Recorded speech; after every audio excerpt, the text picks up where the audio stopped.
Kumar on October the 12th, 2024. I went back in time. Living in the past. I am. Okay. Jegadeesh, Yes, ma'am. tell us something about yourself that most people don't know. Okay. Myself and my wife, Anu, have been philosophy students, Eastern philosophy students for so long. It's been more than 8 years we both have been learning Eastern philosophy. Oh, okay. So I would say, yeah, that's not most people know. Is I mean, there very close friends of mine would know, but not many people know it. is there a reason that you both chose philosophy? Even before marriage, I was like looking for answers to the big questions in life, and probably that's why I leaned towards literature. Maybe I was looking for answers Right. to to the questions for the fulfillment in life, but I didn't find it in literature. I guess philosophy had the answers. Yeah. So once we got married, I figured my wife Anu as well had the same, kind of intention to find the answers to the reality of life and things like that. So we thought, why not have embark on this journey together? Yes. So that's why we've been doing it for so many years now. That's awesome. Okay, can you please describe your writing process?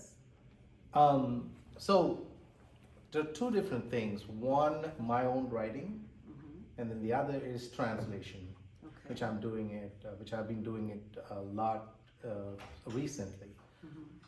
When I translate, I just read the book, which is in my language. I translate from my language, Tamil, into English mainly. I read the text once, and then I start translating it, like rough translation. I just write whatever word that comes to mind. So the first word that comes to your mind may not probably the best one, Right. but I still go ahead with it. I don't want to be, I don't want to have a writer's block when I'm translating, at least, because the text is already there. So I just want to just put it out in English, and I use tools like Google Translate as well. Right. But the Google Translate is not a very effective tool when it comes to translation, but it can guide you to the right direction, but you should have an eye on it, because it sometimes mislead you. Right. So once I do that, I finish the entire text, I go back and start editing. So my first draft is like, it's a crap. Yep. And then I And edit switch. and edit and re-edit and edit at least 5 to 6 times. I edit my text. So that's when I see the polished version. So, in translating A Journey Through Words, how long would you say that took you, that whole process? To translate, I mean, to just put this Tamil text into English, it took just a month. Right. But then. And then I took start 2 from months Right. to edit it. Okay. So I was editing. So this is not a very big book like Monty's, but it's like a 200-page book and like 50,000 words. So it didn't take much time for me. And then this is my second book of translation. Right. So I've acquired some experience in translating. So I knew what to expect even before starting to translate. So it was an easier process for me. But all in all, it took 3 months. Do you feel like you need to believe in the book that you translate? That's right.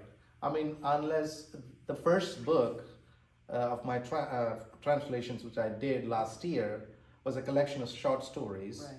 Out of the thousands of short stories that the writer has written, I got to pick those stories. So I decided this is what I want to translate, because that's good. this touched my heart, and this goes well with with my own wavelength, because I'm philosophically inclined, spiritually inclined, and those stories are spiritual and philosophical. Right. So Exactly. that's the reason why I picked those stories. And when it comes to this one, the writer asked me if I could translate it. It was not me who chose this book. Right. But then I was, you know very well, I'm very much into literature. Right. And then in this book, the writer takes some human emotions like the hunger, and he elaborates the emotion, and then he draws parallel from the modern literature in Tamil. Okay. So in every chapter, there are 25 chapters. In every chapter, when you look at the structure of the chapter, there's an emotion described Right. in detail with the real life examples, and then there's a parallel between with the literature as well, which goes to show that literature, after all, is part of our lives. Exactly. And this next question is basically for any writer. How would you handle criticism? How do you? Take criticism from the best, ignore the rest. So that's what I would say. That's a great philosophy. Yes, ma'am. Because the advent of social media makes everybody a specialist in every field, but Exactly. but you don't have to take the advice from everyone. I love Take the criticism from the best. I mean, I would take criticism from Paula because she knows what she's doing. She knows the business. I wouldn't take a criticism from a non-reader because they don't read at all. Yeah. Sometimes people read the blurb and start making a book review out of it. So exactly. just ignore them. Exactly. That's great. Okay, so explain your proofreading process. I would take like each paragraph. I would just focus on one paragraph at a time. I will not take the entire text into my head because that will break me. Yes. So I will say, okay, this chapter consists of maybe 22 paragraphs. I'm going to do 7 paragraphs today. Okay. Which means I can proofread and edit the entire chapter in 3 days. Okay. So that's what my planning is. So if you want an elephant, if you want to eat an elephant, You're gonna have to take it piece by piece. yeah, one bite at a time. Exactly. So setting short goals. Yes, ma'am. Okay, that's good. So how do you prioritize your writing projects? That's a difficult thing to do for every one of us, right? I Yes. mean, most of us work.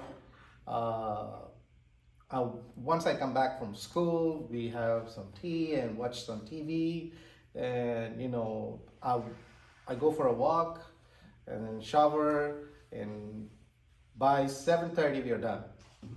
And then from 8 to 10, we both are writers. I mean, she writes philosophy, not literature.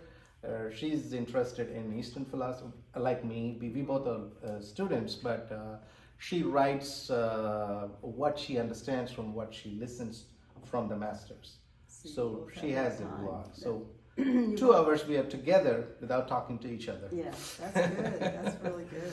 Yeah, every day. Okay. So what books do you most enjoy reading? Literary fiction. Literary. So I love to read serious fiction.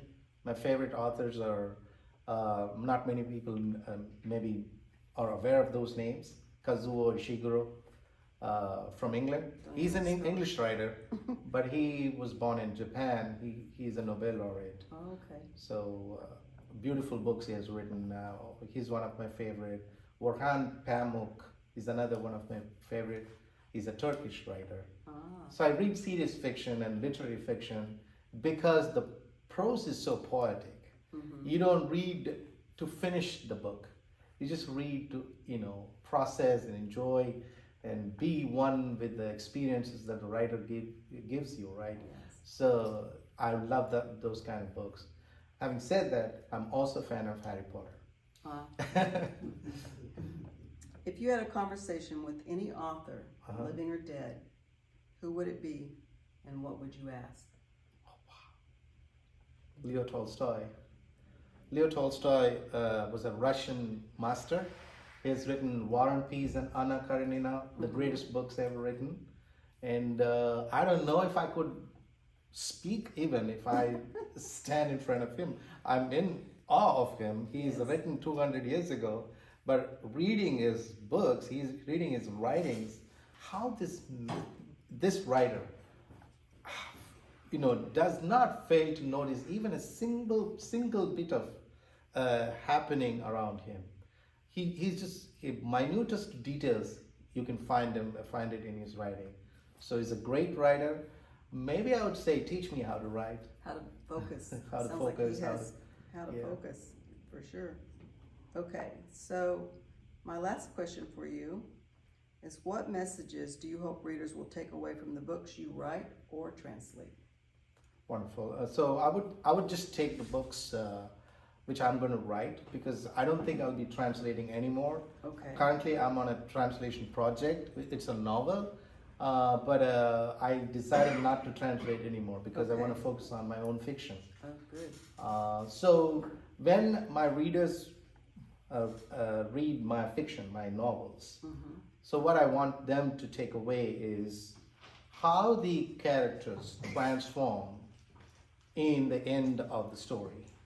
So the characters, the main character, which can be conceived of the author himself, finds himself or herself in a situation which demands him or her to change, right? How the change takes place, Mm-hmm. and then how can they draw inspiration from reading my books? That's what I want them to take away. Yeah. Is there anything, last words you would like? Well, I want to just thank you for interviewing me, and thanks for listening to my interview. That's it. Yeah. Thank you so much.